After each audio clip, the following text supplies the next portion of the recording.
Le gouvernement égyptien a assoupli ses restrictions sur les dépôts en dollars. Les compagnies peuvent à présent opérer des transactions jusqu'à 250 000 dollars contre le précédent plafond de 50 000. L'objectif est de contrôler les dépenses en dollars dans le contexte d'une crise des devises qui a mené à une pénurie. Les réserves égyptiennes de devises étrangères ont baissé de plus de 50% lors des 4 dernières années. Avec seulement plus de 16 milliards de dollars dans la banque centrale, c'est à peine pour couvrir les besoins de base de l'Égypte pour 3 mois. Le gouvernement a appliqué des réformes économiques depuis la mi-2014. Elles incluaient un plafond sur les transactions assoupli cette semaine. Ceci est lié au déficit budgétaire et aux tentatives de contrôle des importations, parce que les importations sont très élevées. Les principales sources égyptiennes de devises fortes sont le tourisme, qui a subi un revers depuis le crash d'un avion transportant des passagers en octobre de l'année dernière.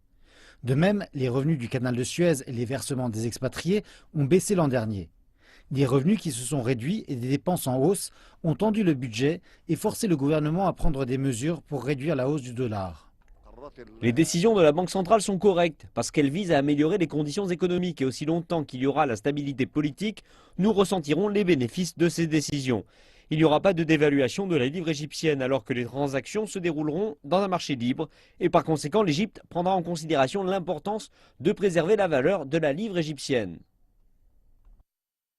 La plupart des hommes d'affaires se plaignent que le plafonnement en dollars a causé une pénurie en devises fortes sur le marché. Il a aussi gêné leur capacité à produire ou à importer des produits. Et malgré l'élévation des limites des transactions en dollars, certains ne sont toujours pas satisfaits. Le plafond était de 50 000 dollars par mois et à présent il est de 250 000 dollars, mais seulement pour les matières premières et les moyens de production, pas pour le commerce. Donc en tant que commerçants, nous faisons toujours face à de nombreux problèmes.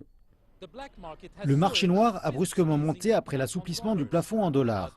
Mais les prêts et les subventions internationaux, qui doivent être reçus à la fin du mois, vont renforcer les réserves en devises étrangères et permettre de maintenir à flot la livre égyptienne.